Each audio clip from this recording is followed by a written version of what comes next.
How to use a Walmart gift card online. Hi everyone, welcome back to our channel. In today's video I'll simply guide you on how you can use your Walmart gift card online, so make sure to watch the video till the end.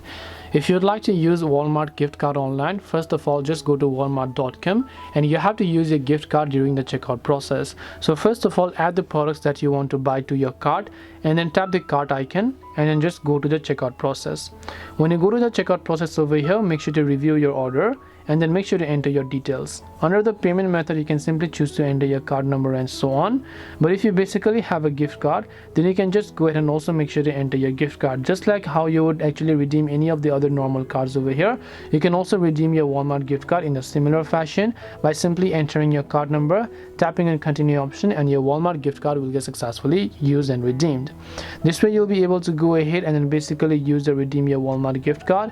Hope this video was very helpful to you guys. If it did help you, make sure to leave a like and subscribe to our channel. If you have got any questions, then feel free to leave them down below. Thank you for watching till the end and see you soon in our next video.